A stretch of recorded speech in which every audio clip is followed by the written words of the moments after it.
অমৃতপ্ৰভা নে বিষপ্ৰভা? জুবিন গাৰ্গৰ মৃত্যুৰ লগত নাম সাঙুৰ খাইছে অমৃতপ্ৰভাৰ। জুবিন গাৰ্গৰ বহু নথি-পত্ৰ বিপথে পৰিচালিত কৰিছিল অমৃতপ্ৰভাই। জুবিন দাক যেতিয়া ছিংগাপুৰৰ পৰা লৈ অনা হৈছিল তেতিয়া সংবাদ মাধ্যমক অমৃতপ্ৰভা বা বিষপ্ৰভাই এনেদৰে কৈছিল, সংবাদ মাধ্যমক বিপথে পৰিচালিত কৰিছিল। মই একো নাজানো মানে মই এনেদৰে মন্তব্য কৰিছিল। কিন্তু প্ৰকৃততে তাই গোটেইখিনি কথাই লুকুৱাইছিল। এই মুখখনলৈকে চাওক, ইমান ইন'চেণ্ট, কিন্তু ভিতৰত লুকুৱাইছে বিষপ্ৰভা। মানুহৰ মনত ইমান বিষ থাকিব পাৰেনে?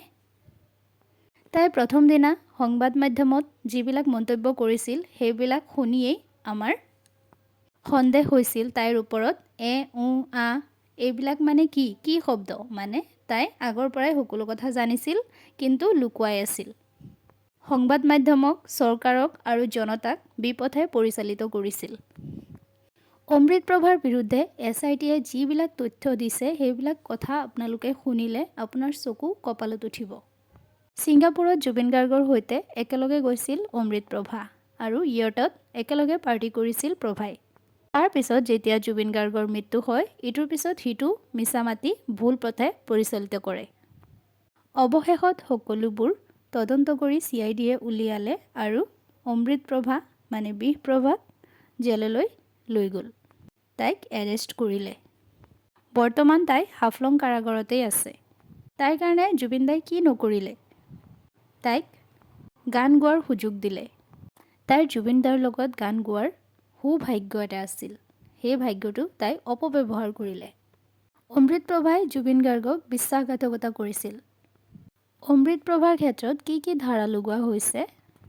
BNS 3 Subsection 6, 7, 8। এই ধাৰাটো হৈছে কমন নলেজ ইণ্টেনশ্যন কৰ্প'ৰেশ্যন সন্নিৱিষ্ট কৰা হৈছে।